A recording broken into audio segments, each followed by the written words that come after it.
जी निवड प्रक्रिया झाली पक्षाच्या पॉलिसीप्रमाणे ती निवड प्रक्रिया पूर्णपणे चुकीची झालेली आहे।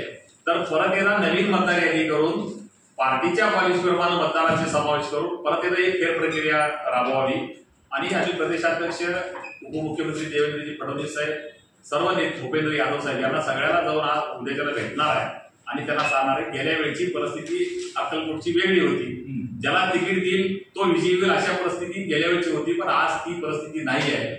अक्कलकोटची जागा सध्या सर्व्हेमध्ये बघितलं कुठल्याही ह्याच्यातून जर ते टॅली करून बघितलं तर 35 ते 40,000 मतांनी अक्कलकोटची सीट मागा आहे। तर अक्कलकोट तालुक्यामध्ये जर भारतीय जनता पार्टीचा आमदार आणायचा असेल तर किमान 35 ते 40,000 मतं कव्हर करणारा उमेदवार अक्कलकोटला द्यावा लागेल, तेवढं मतं खेचणारा उमेदवार द्यावा लागेल, तरच पक्षाला विजय मिळेल। अशा प्रकारची परिस्थिती आहे। हे वास्तव आम्ही पक्षश्रेष्ठीला जाऊन सांगणार आहे की बाबा आज परिस्थिती जर बघितलं तर मुस्लिम आमच्या पक्षाच्या विरोधात आहे, मराठा आमच्या पक्षाच्या विरोधात आहे, दलितांचं बऱ्याचशा प्रमाणात विरोधात आहे। गेल्या वेळेला 18 पगड बांधव ह्या लोक सुद्धा आमच्या पक्षाच्या विरोधात जात आहेत, पण गेल्या वेळेला या लोकांची मतं आम्हाला मिळाली होती। पण अक्कलकोट तालुक्यामध्ये जर या वेळेला पक्षाला विजय सोपा करायचा असेल तर पहिल्यांदा हा उमेदवार बदलून देण्याची आवश्यकता आहे आणि आम्ही 14 इच्छुक आहोत।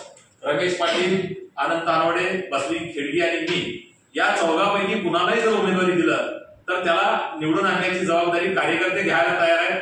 जनताही या नावाला प्रतिसाद अनुकूल आहे, प्रतिसाद दिलेले आहे, तर याचा विचार श्रेष्ठीने करावा हे आम्ही बसवली खेडगी बसली गप्पा खेडगी, मी स्वतः बाळासाहेब मोरे नाही, पण आता आहे ना आम्ही आता त्यांचं नाव